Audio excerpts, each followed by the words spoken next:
네, 안녕하세요. 지난번에는 플럭스 컨텍스트에 대해서 다뤘습니다. 많은 분들이 시청해주셔서 이제 감사드리고요.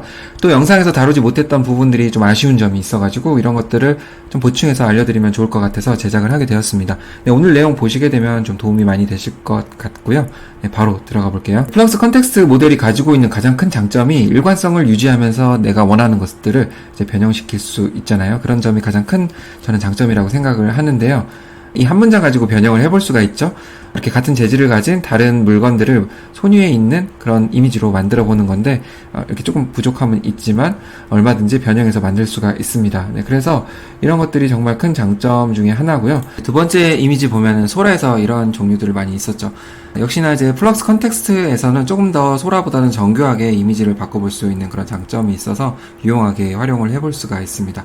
애니메이션 그런 형식도 너무나 잘 나오고 있고요. 이거는 한번 잠깐 보고 넘어갈까요? SNS에서 고맙게 좀 올려줬던 부분인데 이렇게 플럭스 컨텍스트 같은 경우는 원형의 크기 이런 것들을 잘 유지시키면서 변화를 시켜주는 반면에 이제 소라 같은 경우는 그러다 보니까 뭐 얼굴이 크게 나온다거나 비율이 바뀐다거나 그런 점이 좀 많이 있기 때문에 이렇게 이제 바로 바뀌는 그런 것들이 아니라 어느 정도 조금 수정이 더해져서 이미지가 생성이 돼서 일관성이 좋은 것 같지만 사실은 조금 무너지는 그런 경향이 좀 있었죠. 네, 이렇게 살짝 한번 보고 넘어가고요. 그리고 이게 헤어 바꾸는 거 이런 것들 사실 새로운 것들은 아니지만 이렇게 원형을 유지하면서 바꾸는 게 컨트롤의 모델 없이는 사실 어렵거든요. 그렇지만 이 한 문장 가지고 이렇게 해냈습니다. 네, 물론 한 번에 안 될 경우도 있지만 컨텍스트 모델은 좀 신뢰성 있게 잘 해주는 편이고요.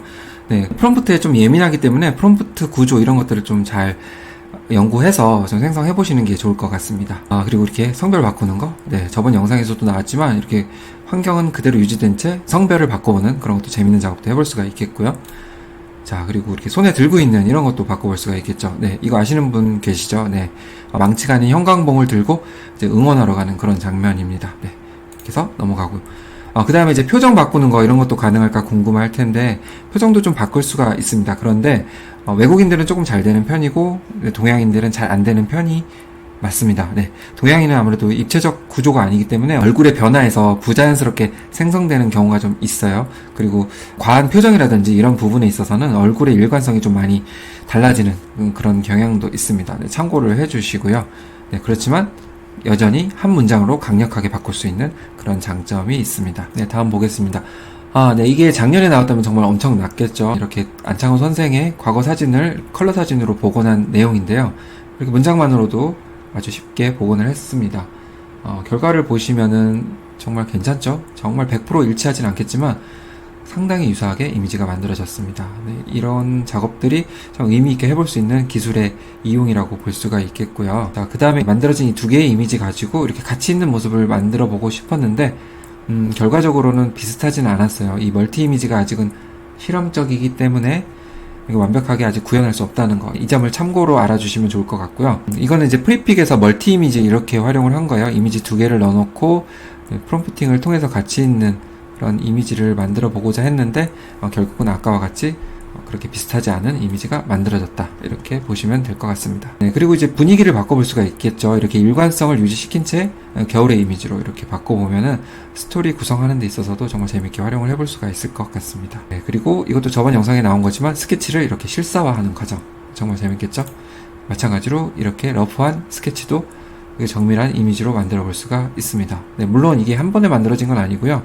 이렇게 실사화 했을 때 워낙 작은 이미지이기 때문에 얼굴이 뭉개지는 경우가 있어서 업스케일 도구를 통해서 한 번 더 작업을 거친 겁니다. 그래서 이렇게 한 문장으로 너무나 간단하게 만들 수가 있고요. 이것도 유명하죠. 이런 유명한 그림을 실사화할 수 있는 이런 재밌는 작업도 해볼 수가 있겠습니다. 이런 구조들을 그대로 유지시킨 채 이렇게 변화된 모습 만들어 볼 수 있는 게 더 재밌겠죠. 네, 그리고 이거는 그냥 페인팅이라고 보시면 되는데 마찬가지로 이렇게 간단한 용어로 가지고 이렇게 이미지를 옆에 늘려서 이미지를 또 생성해 볼 수가 있겠습니다. 그리고 이제 로고 같은 경우도 이렇게 외곽선을 그대로 유지시킨 채 다른 형태로 변화시키고 싶을 때 활용해 볼 수가 있겠죠. 컨트롤의 기능을 다 한 문장으로 해볼 수 있다고 보시면 될 것 같습니다. 그래서 프롬프팅을 얼마나 정교하게 하느냐, 좀 예민하기 때문에 그런 것들을 좀 변형해 가면서 해보시면 좋을 것 같고요. 자, 그리고 이것도 좀 유용하게 사용을 할 수가 있겠죠. 어떤 이미지들을 보면은 이렇게 필요 없는 문구들이 있을 수가 있습니다. 워터마크라든지 그런 부분들을 이렇게 한 문장으로 또 제거를 해볼 수도 있겠고요. 그리고 이제 디자인 또 계속 보는데요. 이렇게 스윗이라는 문구를 이제 오프너라고 바꿔달라고 했습니다. 그러니까 디자인 형태를 그대로 유지한 채 이렇게 하나의 로고를 또 만들 수가 있었겠죠. 그리고 이러한 로고를 만들고 나서 또 이렇게 흰 티셔츠의 목업으로 활용해 볼 수도 있겠죠. 네, 정말 자연스럽게 들어간 것을 확인해 볼 수가 있습니다. 그리고 디자인도 가능하죠. 이렇게 이미지 하나 가지고 이렇게 문구를 좀 넣어달라 해서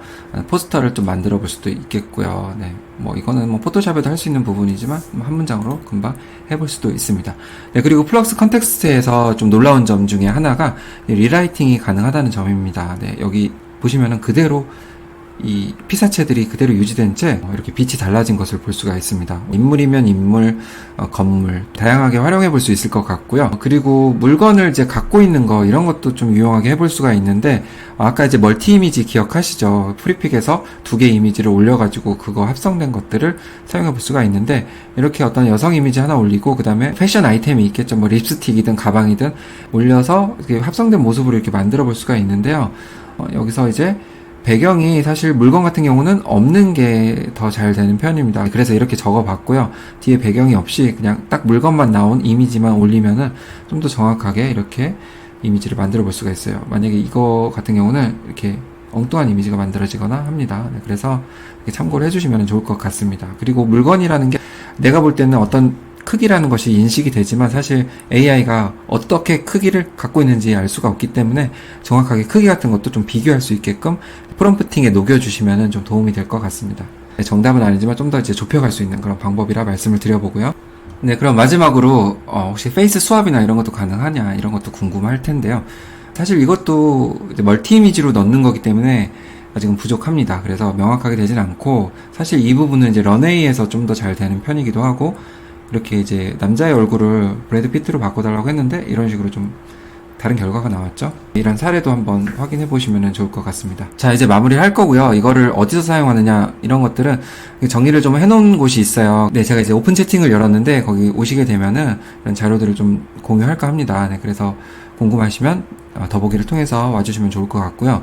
그 다음에 여러 가지 장소에서 해볼 수가 있으니까 해보시면 되고 또 지난 영상에서 할 수 있는 곳을 정리를 했기 때문에 보시면 좋을 것 같습니다.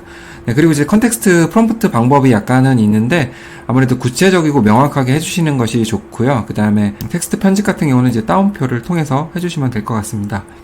네, 그리고 이제 동사 같은 경우가 사실 좀 뉘앙스별로 다르기 때문에 이런 것들을 여러 가지 바꿔보면서 해보시면 될 것 같습니다. 잘 안 된다고 하면은 그렇게 해주시면 될 것 같고요. 구어체보다는 약간 형식적인 용어로 해주시면 좋을 것 같고요. 그 다음에 원형 유지를 위해서 킵이라는 단어를 써주시면은 좀 더 일관성 유지하는 데 있어서 많은 도움이 될 것 같습니다. 네, 그럼에도 불구하고 아직 학습량이라든지 이런 부분에 있어서 부족한 부분이 있을 수 있기 때문에 내가 원하는 결과가 나오지 않을 수도 있고요. 그 다음에 복잡한 프롬프트보다는 간결한 프롬프트로서 생성을 해주시는 게 좋을 것 같습니다. 네, 그리고 현재 문제는 사실 해상도가 좋지 않기 때문에 한 번에 업스케일 과정을 거쳐야 되고요. 이 부분에 대해서는 제가 다시 영상을 한번 담을 수 있도록 하겠습니다. 네, 이번에 또 새로 나온 기능이 있죠. 이제 루마의 비디오 투 비디오. 네, 이것을 또 활용하기 위해서도 필요한 과정이기도 하고요. 그래서 연계해서 중요한 내용이 될 것 같으니까 다음 영상 기대해 주시면 좋을 것 같습니다. 네, 오늘 여기서 영상 이제 마무리할게요. 네, 감사합니다.